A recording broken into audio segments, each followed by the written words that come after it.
Today is Friday, February 12th. Welcome to this edition of Nevada County Now. Today's episode, we're talking organic waste, local history, vaccines, and more.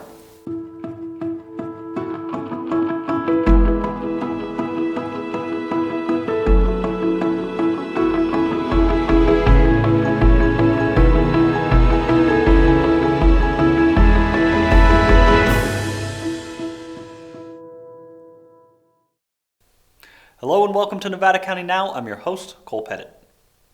We've seen an increase of 125 COVID-19 cases since last week, bringing our total to 3,723 confirmed cases. 556 cases are currently active with 8 hospitalizations. According to the state's data, our adjusted case rate is 16.1, and our test positivity rate is 6.5%, both of which are improvements from last week, but the adjusted case rate continues to keep us in the purple or widespread tier. The death toll remains at 74. For more on the current COVID situation and the progress with vaccines, let's hear once again from Taylor Wolf, Public Information Officer for Nevada County. Thank you, Cole. I think a lot of the talk out there right now is vaccines, which is great. It's the light at the end of the tunnel, but we don't want to lose focus on that COVID transmission and keeping our community safe.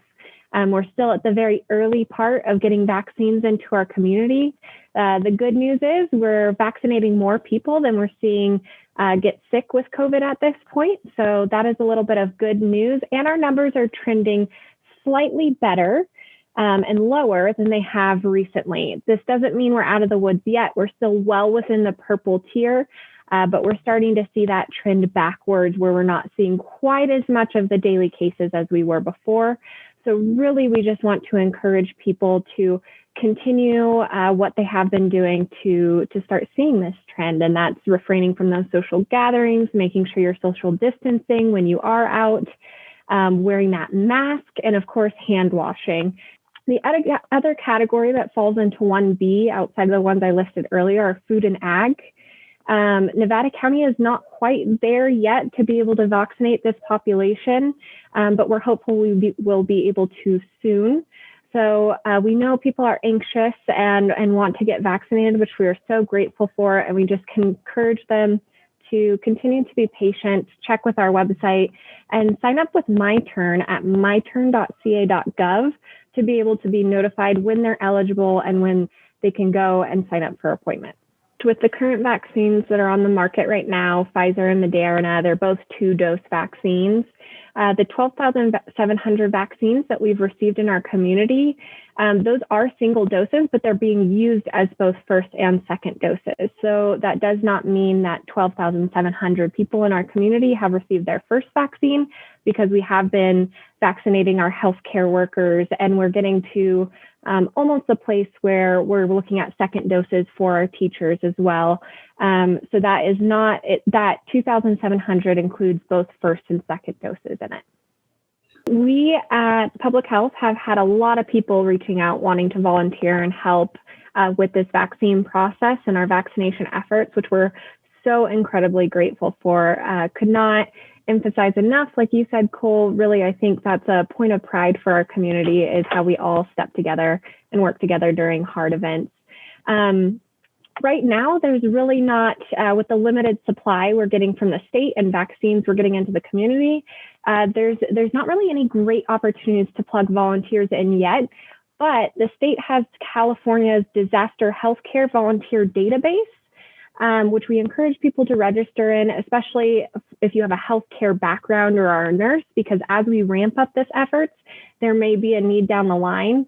We do want to say just truly a huge thanks for the outpouring of support of volunteers in our community. And really the one thing everyone can do is wear a mask, social distance, and do their best to keep community transmission as low as possible. Thanks, Taylor. And remember, to stay up to date with the latest on the COVID vaccine, you can sign up for text alerts by texting vaccine info to 828-211. You can call 211 to speak to a call specialist. Visit mynevadacounty.com/coronavirus/vaccine, or you can sign up with MyTurn by visiting myturn.ca.gov. The county has been working hard to build up the infrastructure to distribute the vaccine as effectively as possible. One of the improvements they've made is the launch of a COVID-19 vaccine clinic in the Whispering Pines Business Park. We were invited on a tour of this new facility earlier today. Let's take a look. So we register people at the front. Starting next week, they're going to do all the paperwork online, myturn.ca.gov, so we won't have to do much with papers. They'll have appointments. We can see people every 10 minutes, and we're going to have, we have 5 hired state nurse and LVN vaccinators coming, as well as 4 administrators.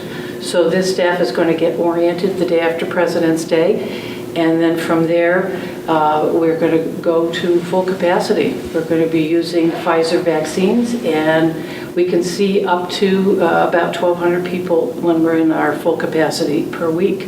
I know this building very well. I used to work here. Many years ago, Dr. Dawkins and I worked over in the office over in that corner over there. At that time, it was called Miners Clinic. We'd originally bought the old Miners Hospital on Zion Street and outgrew that facility. We moved into this facility here at Whispering Pines, and it continued to grow. And it morphed into something called Western Sierra, which is now on Old Tunnel Road. Now this building has gone through many iterations over the years. But today, we rededicate this building as a place of restoration and for healing. I'd like to welcome you all to the best of Nevada County, a public-private partnership. Sierra Nevada Hospital, Brian, Kimberly, Sierra Nevada Hospital Foundation, and Nevada County Public Health, which I'm part of. I personally want to thank Kim Blix and Laura Zeman. They're the ones that had the idea of this, because our public health building is just right up the road, and every day they would pass by here and they thought, would not this be an excellent facility for immunizations? I want to thank Kimberly, thanks, and Brian and Rob for their support in bringing this building to fruition. Now this is an example of how we can collaborate to produce a facility for not only immunizing the residents of Nevada County, but providing a vehicle for protecting and restoring the health of this whole community. We really did need to put a lot of resources into making a vaccine clinic ready in a big hurry. And we had some help with that from some of our local community partners.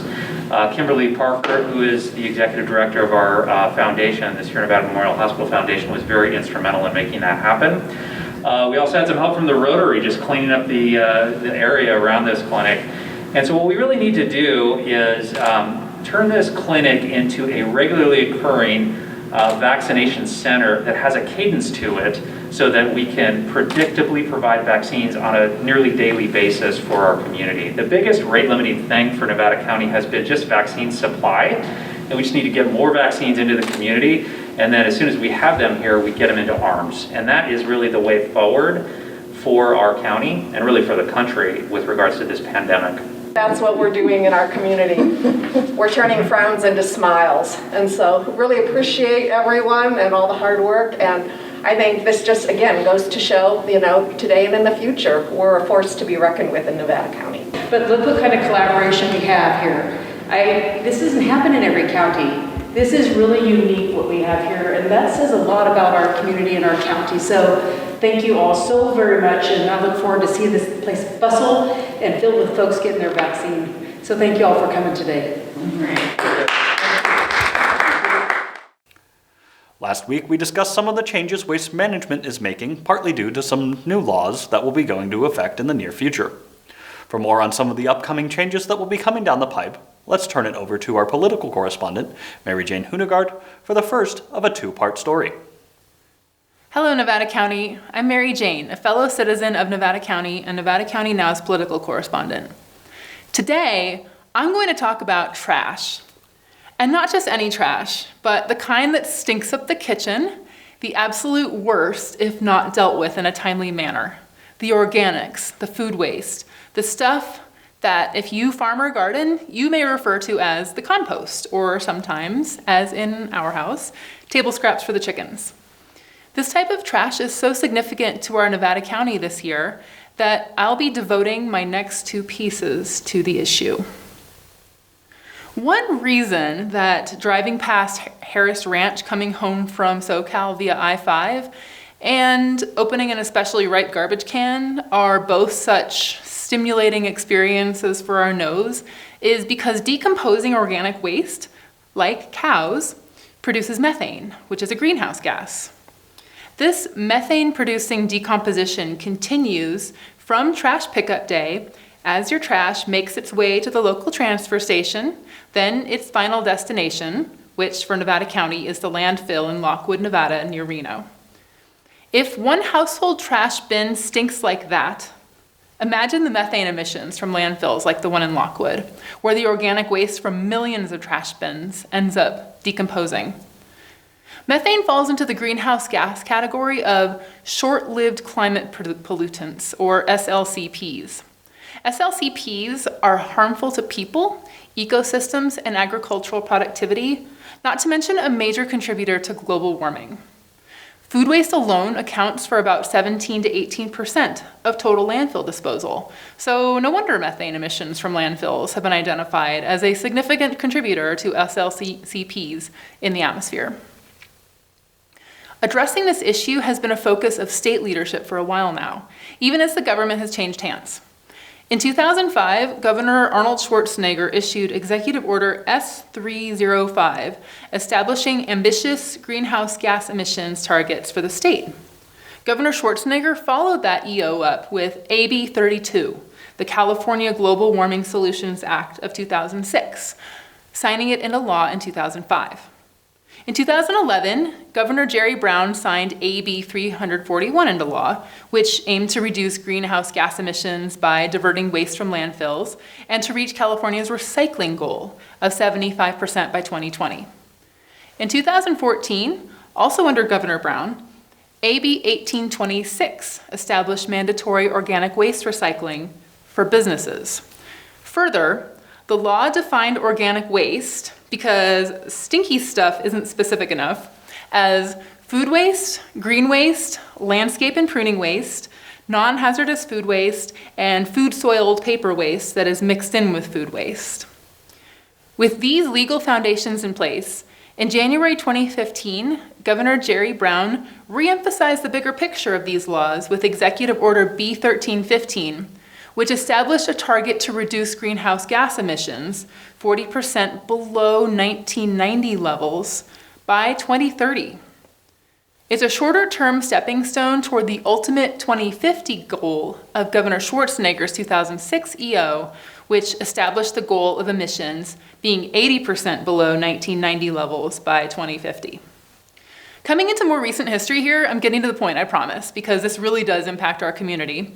In September 2016, Governor Brown signed into law SB 1383, which established specifically methane emissions reduction targets in various sectors of California's economy, including livestock and, relevant to today's discussion, landfills. Contrary to AB 1826, SB 1383 is for everyone, statewide, not just businesses, and it expands the organic waste reduction and diversion goals. SB 1383 grants state agency CalRecycle the authority to oversee the waste reduction and diversion part of the law. From the 2016 signing, CalRecycle is overseeing an effort to achieve a 75% reduction of the level of statewide disposal of organic waste by 2025, along with the goal of recovering at least 20% of currently disposed edible human food for human consumption by 2025. That's a percentage food recovery target by 2025, not that the recovered food needs to be consumed by 2025. To reduce the methane emissions from organic waste disposed of in California's landfills, and our assigned landfills like the one in Lockwood, Nevada, CalRecycle aims to increase food waste prevention efforts. There are two main goals here. The first is to encourage the rescue of edible food from waste, and two, to expand the composting and in-vessel digestion of organic waste throughout the state. Each of these aims has its own benefits on top of helping reduce methane emissions. Edible food rescue, which aims to divert edible food to food banks and pantries, benefits Californians who are unable to secure adequate healthy food. Composting benefits water conservation, soil health, and carbon sequestration efforts. When it's done in vessel, the methane produced in the anaerobic digestion process can be captured and used for good, not evil. It can be used to create renewable energy and carbon-negative transportation fuels rather than going into the atmosphere and causing problems. Then the digestate, which is essentially the slurry of liquids and solids left over, is great to add to soil to grow food. And without the methane, it smells a lot better than it did before the anaerobic digestion process happened. Some of you may be thinking, wait, doesn't Nevada County do all that already? And actually, yes, we do quite a bit. We're ahead of the game here in many ways. We have a robust edible food recovery program. Local food providing businesses donate extra food to the Nevada County Food Bank and Interfaith Food Ministry, and even directly to other nonprofits. A lot of local restaurants donate uneaten food to local farmers who compost it. Many individual households, which are now considered waste producers under SB 1383, are already enthusiastic composters and may even have beautiful gardens to show for it. I have a friend who lovingly receives horse manure from various sources and composts it with her other organic waste and has the most amazing in-ground garden. So, how do we actually need to respond to this new law? At the January 26th meeting of Grass Valley City Council, Marshall Graham and Alex Souza from CalRecycle delivered a detailed slideshow about SB 1383, including the reminder that statewide enforcement of the law will begin January 1st, 2022. While there are exemptions to the law based on community size and altitude, not all areas in Nevada County are considered rural or high enough to be exempt. Truckee is exempt due to its altitude, and Nevada City reportedly has the option to exempt itself due to its small population. The town of Washington and the San Juan Ridge may also be exempt. Grass Valley, at least within its city limits, must comply, and Nevada County is currently assessing which areas throughout the county will also need to comply. No financial resources are available to assist local jurisdictions, that is, counties and cities, in implementing the law. One question that council members had for the CalRecycle team during the presentation was, what about our local food waste diversion programs?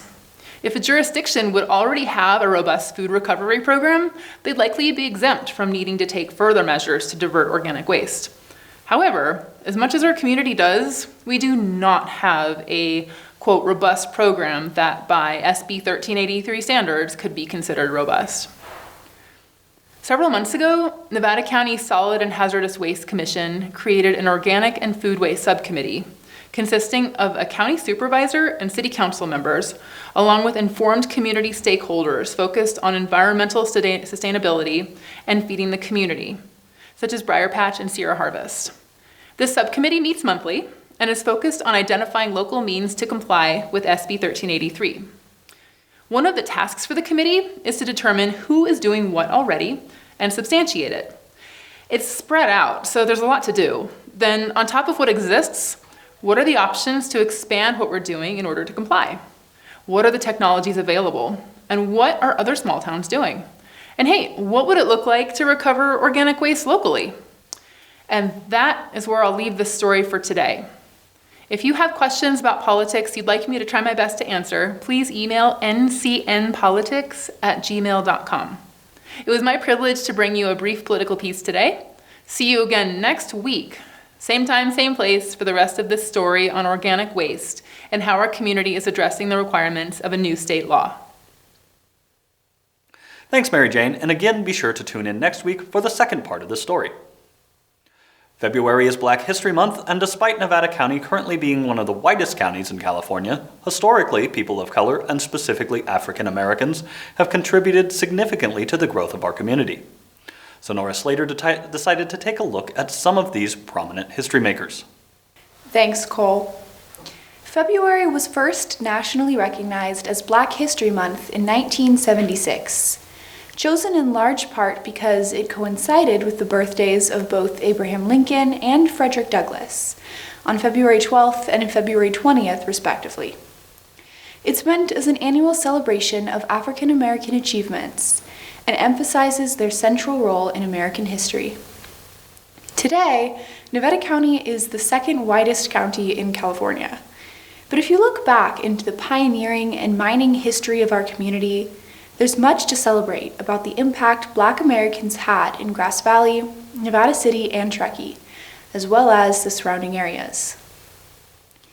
According to the Nevada County Historical Society, or NCHS, website, Gold Rush California was generally more egalitarian than many other regions of the country. However, African Americans still faced political and social hostility on the local, state, and national levels. The NCHS says that during the 1800s, Nevada County had a sizable African American population that was a mixture of escaped slaves, free people, and slaves who had been brought to the gold fields by their southern owners. They worked in a variety of positions throughout the community, including as miners, laborers, shopkeepers, teachers, and more. In fact, despite obstacles, from 1850 to 1900, Nevada County's Black pioneers built churches and schools in order to educate their children, bought property, founded businesses, and fought for civil rights. At the turn of the century, most pioneer families moved to urban centers such as Sacramento and San Francisco, contributing to the decrease in ethnic diversity of our county. Still, across this 50-year span of time, African Americans in Grass Valley and Nevada City created change, set new precedents, and made their mark. According to the NCHS, on November 22, 1855, Dennis D. Carter, Daniel Mahoney, and George Duval served as Nevada County's delegates to California's first state convention of colored citizens.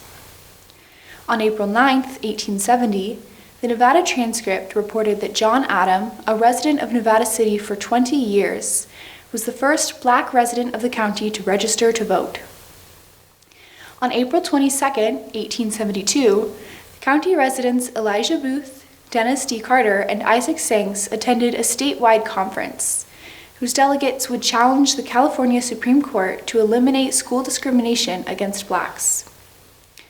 On May 8, 1894, Grass Valley resident Isaac T. Sanks ran for constable as a candidate of the Republican Party. He was the first African American in California to run on the ticket of a major political party. Sean Mortier, currently the vice president of the Truckee Historical Society, said that in Truckee too, African Americans made an impact, but more than that, were just an important part of the community. Johnson Canyon in Donner is thought to be named after a man named Albert Johnson, a well-known and well-respected man of color who lived in Truckee in the late 1800s. However, she said that a lot of the specific history has been hard to trace. We have some names, we have tidbits, of course, but it's hard because there's nothing that necessarily stands out. They were just a part of Truckee. They were a part of the heartbeat of the community, she said. Sean said that in her own study of Truckee history, she's seen more emphasis on whether or not a person was a hard worker than who they were or where they came from. She elaborated that Truckee admittedly has a complex history with ethnic division, but that any topic of history is more nuanced than it may appear at first glance. African Americans in Truckee certainly faced obstacles, especially in the form of restrictive state and national laws. But on the social front, Black pioneers appear to have been accepted into the town, community, and workforce. On May 12, 1870, African American Grass Valley resident Bishop Ward commented on the passage of the 15th Amendment, which determined that the right to vote should not be restricted on account of race. "The great victory is won," he said. "The iron hoof of the tyrant is broken, the long, bitter ages of injustice, blood, and whips are ended, and Americans' jubilee has come. For the first time in my life, I write as an American citizen, and not, as heretofore, an alienated American." Back to you, Cole. Thanks, Sonora. And next week she'll be focusing on current people and the contributions they are making in our community today. The Nevada City Rotary Club is hosting a drive-through canned food drive to benefit the Nevada County Food Bank. Takes place tomorrow, Saturday, February 13th, from 1 p.m. to 3 p.m. The public is invited to drive by and donate canned food to support the urgent needs of our community. Community members will be asked to stay in their cars and drive through the parking lot of Dave's Auto Repair at 747 Zion Street in Nevada City. Cloth face masks for COVID protection will also be handed out until the supply runs out as people contribute cans of food. The Rotary team will wear masks and gloves and maintain safe social distancing. In conjunction with the food drive, Nevada City Rotary will also draw its Winner Takes All raffle for 12 $100 dinners at top local restaurants, a $1,200 value. A limited number of these $100 raffle tickets are still available for sale at the food drive, or contact them at news@ncrotary.org. KVMR Community Radio is assembling a Caravan of Love motorcade this Sunday, Valentine's Day, February 14th, through Nevada City and Grass Valley, with everyone invited to take part. The vehicle motorcade will be gathering at noon at the Eric Rood Administrative Center parking lot in Nevada City. The caravan will then depart at 12:30 from the Rood Center and head down West Broad Street onto Broad Street and through downtown Nevada City and continue making its way towards Grass Valley. Parade route maps will be distributed at 12 p.m. at the event. Participants are encouraged to decorate their vehicles in a love theme, hearts and flowers and etc. Since this is a COVID-safe event, participants are asked to stay in their vehicles at all times and obey the normal rules of the road. Board members and KVMR volunteers will be on hand, masked, and at a safe distance, and will help get the motorcade lined up and disembarked at the right time. Coinciding with the motorcade, KVMR will broadcast the Caravan of Love radio special featuring uplifting songs. Listeners can tune in to 89.5 FM or online kvmr.org to hear the program from 12 to 2 p.m. Sunday. In order to have a general idea of how many vehicles will be in the caravan, KVMR board is asking those who intend to join the caravan to send an RSVP email to theboard@kvmr.org. Please include Caravan of Love in the subject line and indicate the number of vehicles you intend to bring. The reopening of the former Idaho-Maryland mine by Rise Gold is a hotly debated topic with passionate voices on both sides. While its approval still has many steps to pass through, community members are already looking into ways to make their opinions heard. One such group has made a short film, which was part of the Wild and Scenic Film Festival, and they have also submitted it to us here at Nevada County Media. The full film is available to view on our YouTube page. We'll leave you this evening with a brief clip from this film. Remember, stay safe, take care of each other. We'll see you next week. We have long been fascinated with gold. It's been a statement of wealth and prosperity for thousands of years. We seem more than ever to be driven by curb appeal and statements of excess.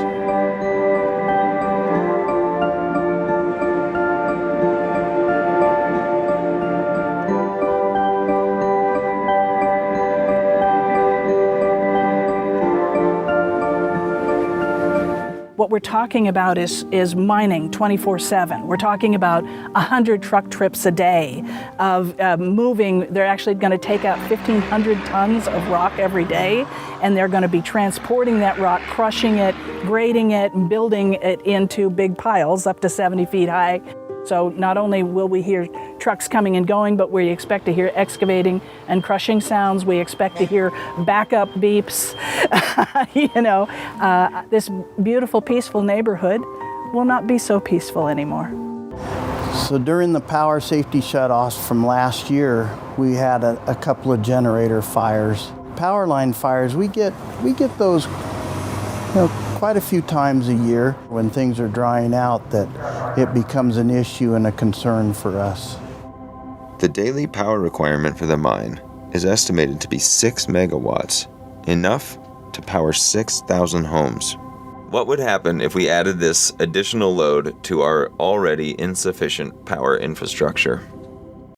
Will this community choose gold and make the same mistakes from the past? If we're going to have a future for our grandchildren, we need to understand what those impacts are, and we need to be actively, intentionally fixing them so that this area has the most resiliency it can to weather the storms ahead of climate change, of increased population density and growth. I hope everybody stays involved, and on any kind of project, whether it's the Idaho-Maryland mine or some other project going on within your community. Let your elected officials know how you feel. I know we all listen.